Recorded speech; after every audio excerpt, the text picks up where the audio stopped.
Police department, police department. Police department, police department. Officer B.J. Horn rushed into the basement and found her on the floor. Jimmy Allan had cut his wife down, he said. Amy had hung herself from the basement pipes while he was upstairs. He'd been doing CPR when police arrived. He looked distraught, broken. The kind of grief you can't fake. But Horn noticed something. The orange extension cord that had been around Amy's neck, it was loose, looser than he expected for hanging. He couldn't shake it. Something felt wrong about the scene. What Horn didn't know that night was that Jimmy had a pattern. When he got angry, his hands went to throats, and 3 years later, physics would prove what his instincts already suspected. To understand how this moment came to be, the story begins hours earlier, on what seemed like an ordinary Friday in September. Right before we dive in, if you appreciate stories like this, please hit like and subscribe. Leave a comment and tell me, what are you doing while you listen? Driving? Working out? Cooking dinner? Or winding down? Just a heads up. This story includes some fictional elements to highlight the lesson. The message behind it is what truly matters. September 14th started like every other morning in the Allan house. Music playing in the kitchen. Breakfast cooking on the stove. Amy Allan, 35, stay-at-home mother of 2, moving through her routine with a smile on her face. She had built a quiet life in their Tecumseh home. Music in the mornings. Breakfast made with that same smile. Vegetables she'd planted herself growing in the backyard. It was a life that looked normal from the outside, steady, predictable.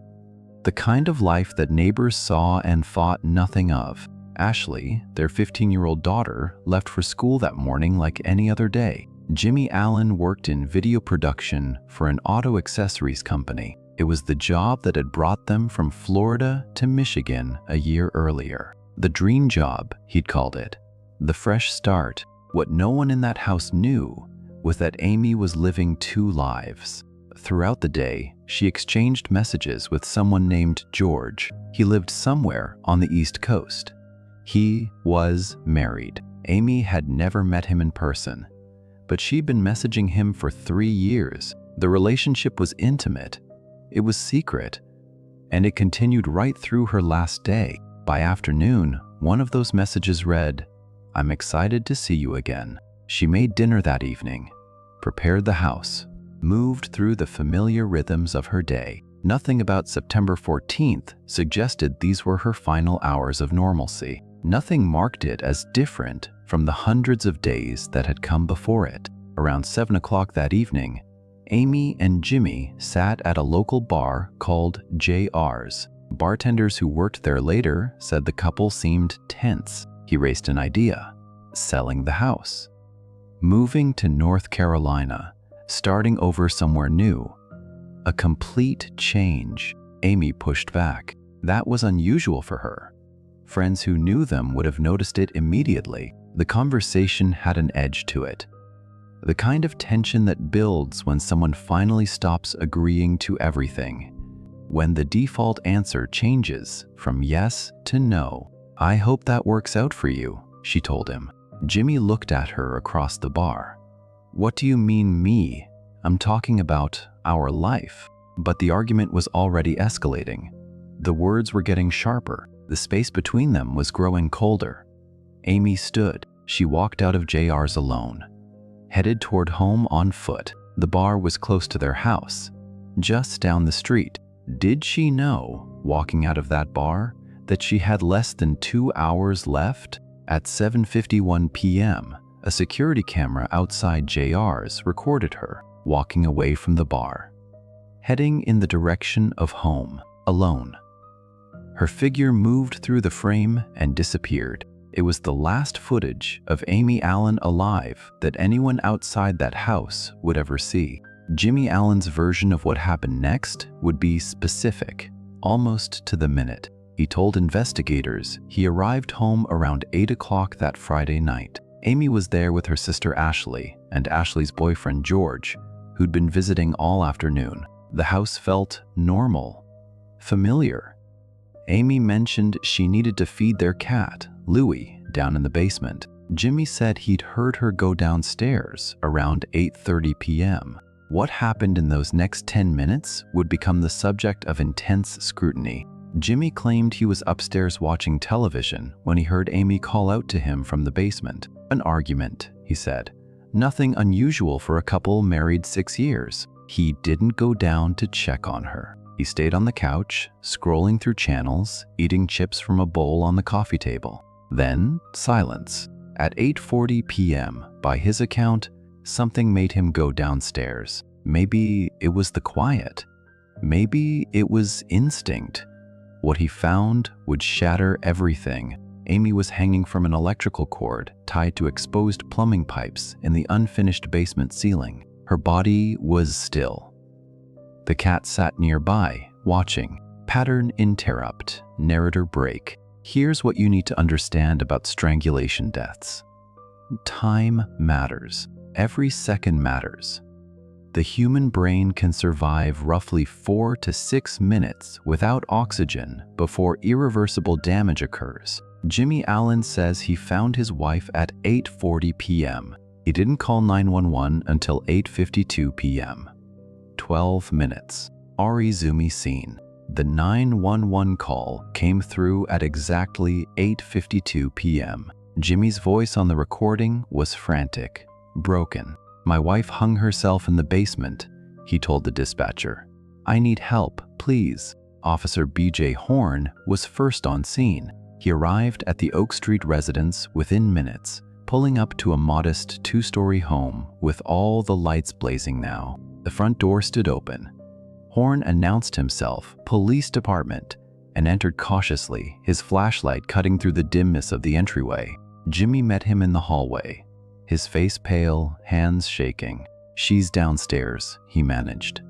I cut her down. I tried to help her. Horn descended into the basement and found Amy Allan lying on the concrete floor. Jimmy had cut the cord and laid her down, attempting CPR before police arrived. Police department, police department. Horn immediately took over, beginning chest compressions, checking for vital signs, calling for paramedics. Nothing.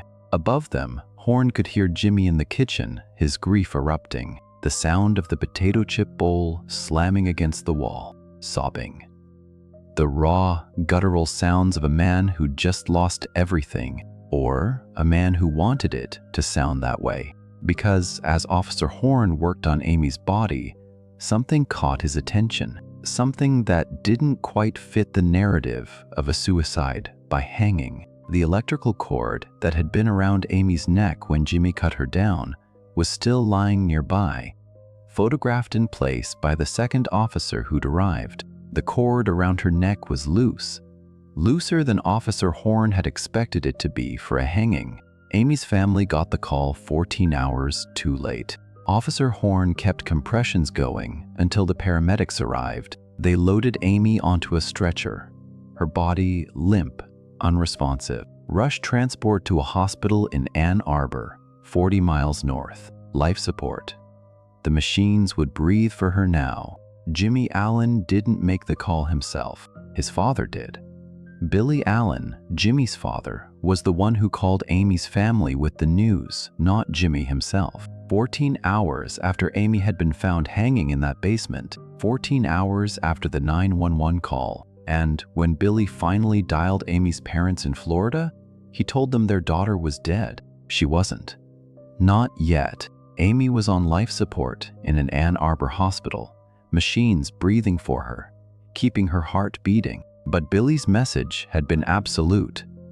Your daughter is gone.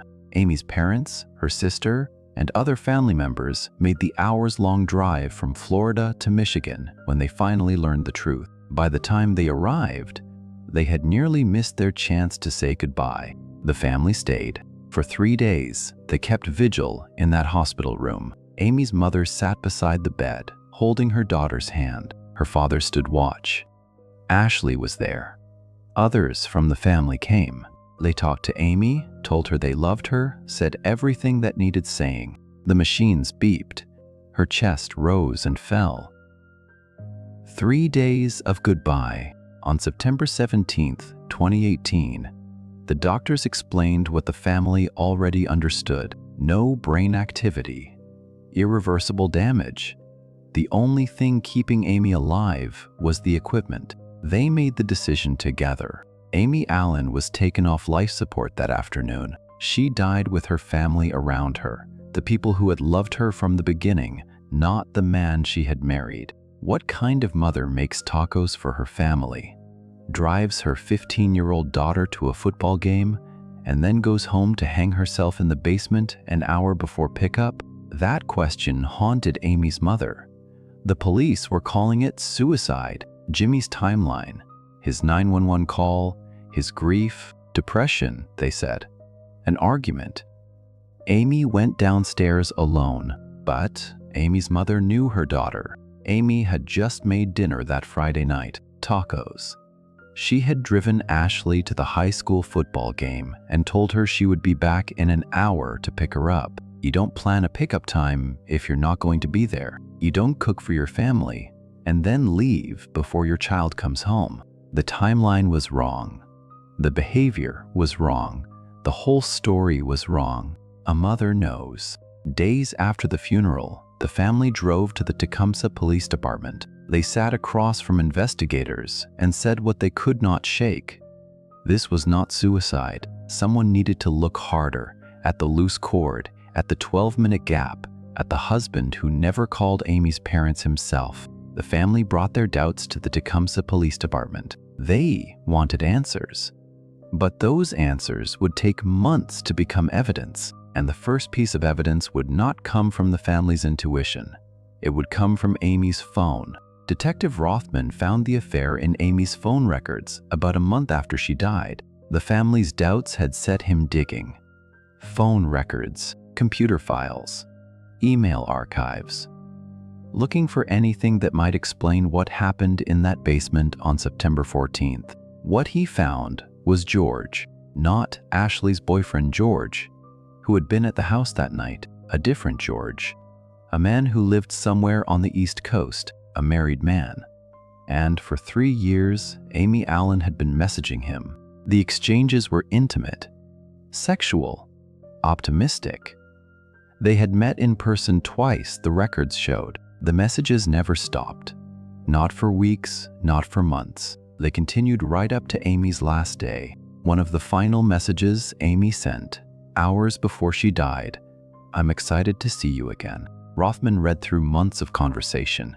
This was a parallel life Amy had been living, hidden from everyone in Tecumseh, a secret she had kept from her husband, her family, her friends. And now, it sat in front of the detective in hundreds of pages of digital evidence. This looked like motive. The oldest motive there was. A husband discovers his wife's affair. Rothman brought Jimmy Allan back to Michigan in October for an interview, sat him down in the interrogation room, and laid out the evidence. Pages of messages, timestamps, screenshots, the whole 3-year timeline of his wife's relationship with another man. "I think you're bullshitting me, bud," Rothman said, watching Jimmy's face as he pushed the pages across the table. This was it. The break in the case. The reason that made everything make sense.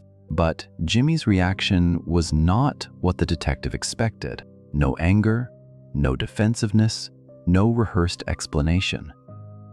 Jimmy Allan always had words, always had an answer, always had a version of events. From the moment Officer Horn arrived on scene, Jimmy had been talking. The timeline, the argument, the depression, the details he remembered so specifically. Now, sitting across from evidence of his wife's 3-year affair, Jimmy had nothing, just silence. Complete, genuine silence. Rothman watched him. Years of interrogations teach you to read shock. Real shock looks different from performed shock. Real shock has no script. It sits there, empty, because the brain is still trying to process what it is seeing. Jimmy truly did not know. He had had no idea about George, no idea about the messages, No idea his wife had been carrying on a relationship with another man for 3 years. And if he did not know about the affair, he could not have killed Amy because of it. So much for motive. Rothman had to step back and start over. If Jimmy had not killed Amy because of George, then why? The loose cord. Officer Horn noticed that first night was still sitting in an evidence locker, waiting for someone to understand what it meant. It would take 3 more months and a laboratory in Livonia before that cord told its story. 3 months after Amy's death, the autopsy report finally arrived. The investigation had stalled.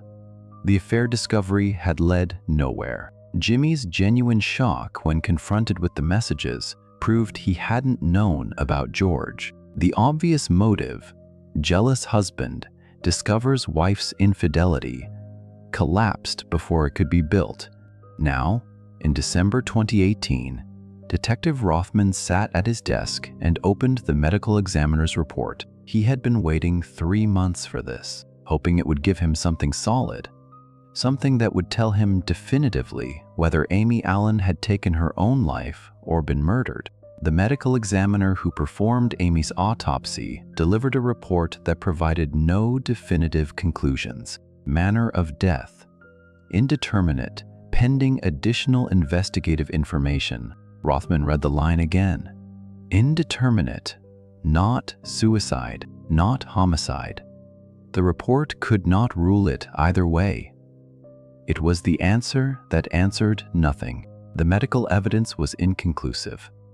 The physical findings could support either scenario, hanging by one's own hand or strangulation by another's. Without more context, without more proof, the pathologist could not make the call. 3 months of waiting for this. A non-answer. There was more. Jimmy Allan had taken a polygraph test back in October. That result had come back too, inconclusive, not deceptive, not truthful, just inconclusive. The test could not determine whether Jimmy was lying about what happened in that basement or telling the truth. 2 tests, 2 indeterminate results. The autopsy could not tell him how Amy died. The polygraph could not tell him if Jimmy was lying. In investigations like this, there is a gap between knowing and proving, and Rothman was stuck in that gap. Before we see what that cord revealed, if you are still following this case, comment A if you think it will prove homicide, or B if it proves nothing, and give your reason in 5 words. Please note, what follows contains recreated details for narrative purposes. Rothman had his gut feeling. Officer Horn had noticed the cord was loose, looser than it should have been for a hanging. The family was convinced Amy would not have killed herself. Rothman himself had doubts about Jimmy's timeline, the 12-minute gap, the way he stayed so calm and detailed through every interview. But hunches do not convict anyone. It doesn't matter what our hunches are, Rothman told another investigator. It matters what the evidence says. The cord had been sitting in the evidence locker for 3 months, an orange extension cord that had been around Amy Allan's neck when her husband cut her down. Officer Horn thought it was too loose. But what did too loose actually mean? Could it tell them anything definitive? Maybe it was time to ask someone who could answer that question.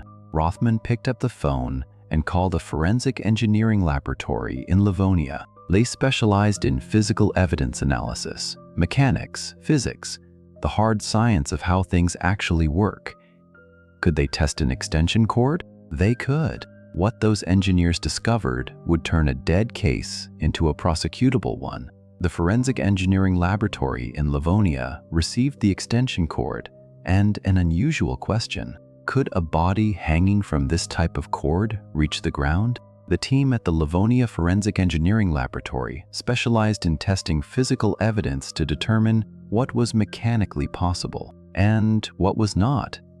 They worked with mechanics, physics, the hard science of how materials behave under stress. Their job was to answer questions that autopsy reports and polygraph tests could not. The engineers examined the cord Detective Rothman had sent them, a standard orange household extension cord. Nothing special about it, nothing unusual.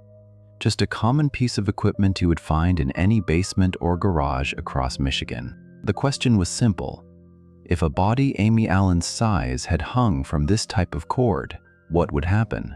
Not what someone claimed happened. What would actually, physically happen? They obtained an identical extension cord. They calculated the equivalent weight, a body matching Amy's mass and dimensions. Then they prepared to recreate the conditions of a hanging, not to be morbid, not to be dramatic, to test what the material could do. They suspended the weight from the cord and watched. The cord did not hold static. It stretched. Extension cords are not designed to bear that kind of suspended load without giving. The material has elasticity. When you hang weight from it, real weight, body weight, it elongates. The polymer composition cannot resist the force. Physics does not negotiate. Stress produces strain. The math is indifferent to the story someone tells. This was not a dramatic revelation, just physics being physics, indifferent and precise. The engineers documented the stretch. They measured it down to fractions of an inch. They photographed each stage. They ran the test multiple times to verify their findings. Same result every time. The cord stretched, always. Given the stretch in the cord, given the height at which it had been tied to those basement pipes, given Amy Allan's height and weight, her feet would have touched the basement floor. Not almost touched. Not come close. Touched. The scene Jimmy Allan had described to police, his wife hanging suspended clear of the ground when he found her, was physically impossible with that cord. The material would not allow it. The cord would stretch. Her feet would reach the floor. That was what the evidence could prove. The engineers compiled their report and sent it back to Detective Rothman. He had gone from having no case, an indeterminate autopsy, an inconclusive polygraph, a husband who seemed genuinely shocked by his wife's affair, to having unshakable scientific proof that the scene had been staged. This was physical evidence that could not be argued with, could not be explained away. Jimmy's story did not match what the cord could physically do. The basement scene had been staged. With that proof in hand, a leading forensic pathologist would review the full case and make a final determination. A leading forensic pathologist reviewed the engineering lab findings alongside the original autopsy report. A leading forensic pathologist with expertise in suspicious deaths reviewed the complete evidence package to make an independent determination. He examined the engineering laboratory's findings. The cord stretched under body weight. Amy's feet would have touched the floor. He reviewed the medical examiner's original autopsy, the injuries documented, the timeline established, the physical evidence collected. He considered what did not fit about the suicide narrative Jimmy Allan had given police. His professional conclusion: Amy Allan's death was a likely homicide, not suicide, not accidental, not indeterminate. Likely homicide. The pathologist's report went to prosecutor Angie Borders in Michigan. She read his conclusion, reviewed the engineering data, examined the evidence Detective Rothman had compiled over months of investigation, the loose cord Officer Horn noticed, the 12-minute gap before the 911 call, the timeline that did not fit Amy's character or actions that day, the affair Jimmy never knew about, and now the scientific proof that the hanging scene was physically impossible. Angie Borders made her decision quickly. She charged Jimmy Allan with murder that same day. Yes, and I charged it then. I think that day, she would later say, after months of waiting, of dead ends and false leads and small breakthroughs that led nowhere and then suddenly somewhere, the case was finally moving forward. The indeterminate autopsy had given them nothing. The inconclusive polygraph had given them nothing. But the engineering test had given them what those other tests could not: unshakable proof that the scene had been staged. In Michigan, a dead case had come back to life. In Florida, Jimmy was planning a new one. Jimmy Allan was back in Ocala, Florida, living with his parents. He had moved on from Tecumseh, from the house on Oak Street, from the basement where his wife had died. He had a fiancée now, a wedding ceremony scheduled, a second chance at marriage less than a year after burying his first wife. The future looked bright. Sunny Florida. New beginning, new wife. 5 days before that wedding was supposed to happen, police arrived at the house in Ocala. Police officers in Ocala, Florida, executed the arrest warrant for Jimmy Allan on behalf of Michigan authorities. They took him into custody on a murder charge, the charge from a state 1,500 miles north, for a death that had happened in a basement he had left behind. The honeymoon was on hold. The second wedding was not happening. Jimmy Allan was going to trial. The arrest made headlines: husband charged with staging wife's suicide, caught while planning to remarry. But an arrest is not a conviction. Jimmy would have his day in court 3 years after Amy's death, and on that day, the jury would not just hear about the cord, they would hear about the hands. 3 years after Amy died, the courtroom in Michigan filled with the people who had waited for this day. Amy's family, Detective Rothman, Angie Borders at the prosecution table, and Jimmy Allan at the defense table, facing a jury that would decide whether he walked free or spent the rest of his life in prison. The prosecution's case would rest on two things: what the cord could prove and what the hands had done before. Officer B.J. Horn was the first witness called. He took the stand and described that night in September 2018, arriving at the house, finding Amy on the basement floor, Jimmy in the kitchen above. He had performed CPR. He had examined the scene, and he had looked for something he expected to see but did not find. The typical injuries from a hanging were not there. When someone hangs themselves, there are usually visible marks on the neck, bruising, abrasions, the imprint of whatever was used. Officer Horn had looked for those injuries. They were not present. A nurse who treated Amy at the hospital testified about the medical examination findings. She confirmed what Officer Horn had noticed under oath. I normally would have seen in a hanging, so I definitely took note of that. Officer Horn's suspicions were confirmed by doctors and at least one nurse. No visible injuries, she said. No external marks. But the internal damage told a different story. Trauma to the structures inside the neck that could indicate strangulation, just not the kind that came from hanging. The medical evidence pointed somewhere else. Angie Borders stood before the jury and laid out the prosecution's theory. The internal neck trauma without external marks suggested a chokehold, not a hanging. Jimmy Allan had rendered Amy unconscious with his hands, squeezed her neck from behind until she stopped breathing. Then, he had staged the cord scene afterward to make it look like suicide. Bodies tell the truth even when scenes are staged. Internal trauma without external marks, the signature of hands, not rope. But to prove this was not just theory, to show the jury this was how Jimmy responded when he got angry, the prosecution needed to establish a pattern. They called Caleb Winchester. Caleb took the witness stand and told the jury about an argument that had happened years earlier, back when he was still living at home. He and Jimmy had gotten into it, an altercation that escalated. Caleb had pushed Jimmy against a wall, then let up, thinking it was over. But Jimmy had spun him around. "I was choked from behind on the floor for multiple seconds," Caleb testified. Not a punch, not a shove back, a chokehold from behind, on the floor, holding him there while he struggled. The pattern was there.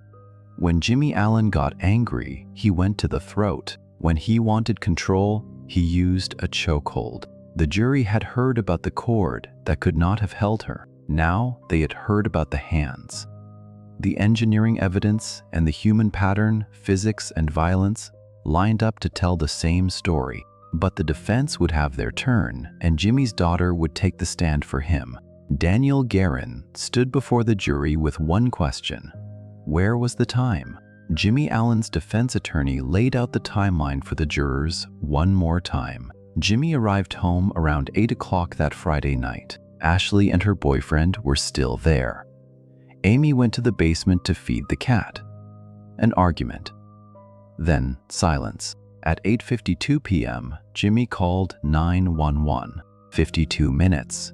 That was the window. And in those 52 minutes, the prosecution wanted the jury to believe that Jimmy had strangled his wife with his bare hands, waited for her to die, staged an entire hanging scene with an extension cord, positioned her body, then called police, all while knowing he had to leave and pick up Ashley from the football game at 9 o'clock. The timeline did not allow for it.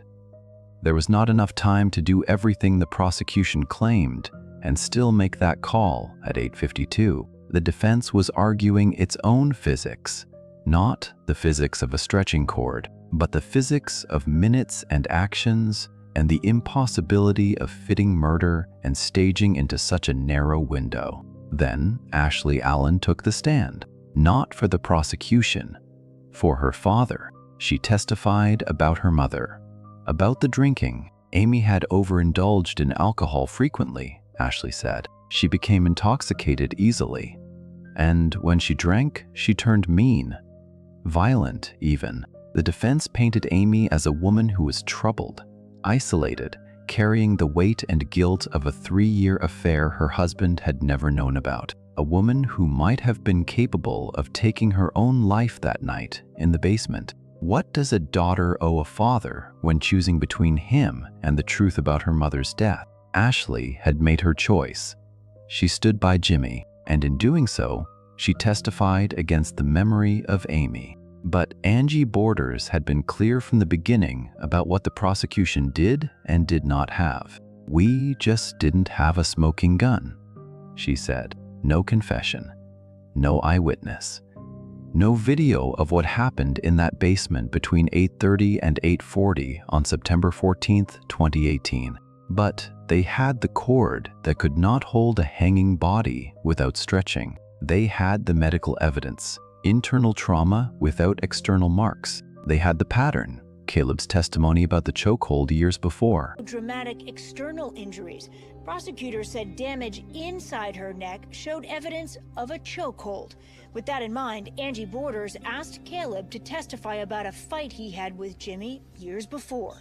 I stood up, pushed him against the wall, and there was a second of fear that came over me, and I realized what I was doing, and I let up, and then... They had the 12-minute gap. They had the loose cord Officer Horn noticed that first night. The jury, after hearing weeks of testimony about cords and hands and timelines, deliberated on whether the evidence proved murder beyond reasonable doubt. They returned their verdict. Oh, guilty. It did not answer everything about that night in the basement. It could not tell them the exact sequence of events, the words spoken, the moment when anger turned to violence. But it answered enough. Jimmy Allan was convicted of murdering his wife 3 years after her death. The engineering lab, the medical evidence, the pattern from the past, it had been enough. But there would always be 40 minutes in that basement that only Jimmy would ever truly know. And there would always be Amy, who deserved to be remembered as more than a case file. The case was closed, but closure was something else entirely. Jimmy Allan had been convicted. The jury had spoken. The evidence, the cord, the hands, the pattern of violence had been enough. But conviction is not the same as knowing. A verdict answers the legal question. It does not answer every human one. There would always be 40 minutes in that basement that belonged only to Jimmy. Between the moment Amy went downstairs to feed the cat and the moment he called 911 at 8:52 p.m. What actually happened would never be fully known. The exact words spoken. The moment the argument escalated, the second when his hands went to her throat, the minutes that followed. The choice to stage what came after. Some questions do not have answers. They just have verdicts. Amy Allan was more than the way she died. She listened to music in the mornings, made breakfast with a smile on her face even on hard days, She went rock climbing 3 times a week, pushing herself up stone faces, finding holds where others saw nothing, trusting her strength. She grew vegetables in her backyard, tomatoes, peppers, herbs she would use for the dinners she cooked for her family. She became a mother at 13 and built a life anyway, raising Ashley while still a child herself, learning how to parent while learning who she was. Her family would continue without her. The Winchester family would carry her memory forward into years she would never see. Ashley would have another homecoming game this year, without her mother there to watch from the stands, without Amy driving her there, promising to pick her up in an hour, without Amy ever coming back to keep that promise. That absence would never close. We want to know everything, but sometimes all we get is enough. Enough to name what happened, enough to hold someone responsible. The engineering lab in Livonia had given the case what the autopsy could not. Physics does not negotiate. Extension cords stretch under body weight. The measurements were exact, repeatable, undeniable. Amy's feet would have touched the floor. The scene Jimmy described was impossible. That was enough.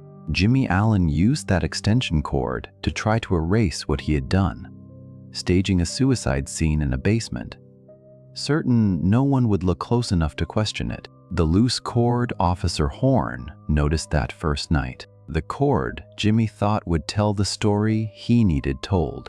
But when forensic engineers stretched an identical cord taught in a laboratory 3 years later, measuring how physics worked when lies did not, that cord did something Jimmy never intended. It held him accountable. He used that cord to end her life. But when scientists stretched it taut in a lab 3 years later, it was the cord that held him.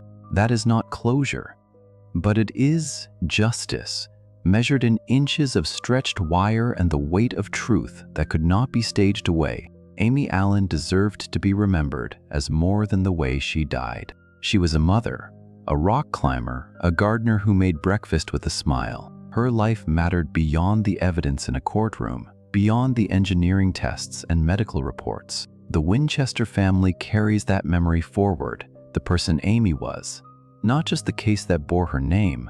This case reminds us that the truth has weight. Physics doesn't negotiate. Evidence speaks even when voices can't, and sometimes justice comes not from a confession, but from the careful measurement of a cord that stretched when lies couldn't hold. If this story stayed with you, please like and subscribe to support this channel. Leave a comment.